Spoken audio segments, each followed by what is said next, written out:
السلام عليكم حبيباتي، واش راكم؟ يا ربي ان شاء الله تكونوا بخير وعلى خير. ان شاء الله يا ربي تكونوا بالصحه والعافيه يا ربي. اليوم حبيباتي باذن الله جبت لكم وصفه رائعه. الاطفال تاعنا كما تعرفوا رانا فصل الشتاء، راهي كثرت نزلات البرد، ويولوا اطفالنا مساكن يسعلوا، ويولوا نحسوا صدرهم يخرخش بزاف عليهم ساكن من الدواوات. اما نجربوا ندير لهم خطره على خطره وصفات طبيعيه في الدار. هذه الوصفه كما تعرفوا البصل غني بالمعرفه، مفيد بزاف للمناعه تاع الجسد تاعنا وتقويه.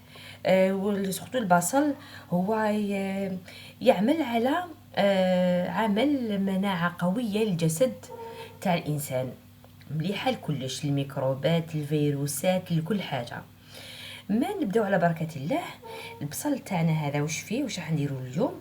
نثقبوه، نحولو هذا الراس الفوقاني ونحطو هكا في كاس كيما هكا، ونديرو له سكر كلاصي، ولا ما عندوش سكر كلاصي ديري له سكر هكا غبره مطحون. ونديرو هكا في كاس ولا كيما تحبوا هكا كاش اناء باش يقطر من تحتها ويعطينا على سائل على شكل سيرو. نبداو نجيبو الموس، نحو هذا الراس الفوقاني هكا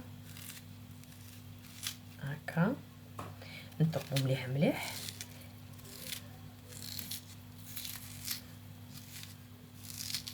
هكذا بهذا الشكل، عملية سهلة وبسيطة.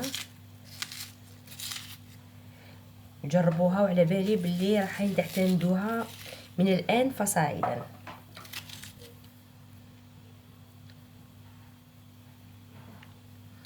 فوالا هكا، ونديرو السكر كلاصي تاعنا هكا هكذا، ونغطوها بكاش عفسه هكا بابي فيلم ولا بكاش هكا بلارا، ونخلوه يبات. الصباح نصيبو طلق واحد السيرو عصير نشربوه لولادنا اجا على الفراغ. على بالي باللي منها ديريها خطره زوج رايحين تلقاي نتيجه رائعه. وعلى بالي بلي هذه الوصفه من اليوم باذن الله راح تعتمديها، وهذه الوصفه ما تخافي منها ما والو، كل حاجه طبيعيه ومليحه. الان حبيبتي، لا عجبكم لا فيديو ما تنساوش جيم وابوني وبارطاجي مع حباباتكم. مع السلامه خياتي.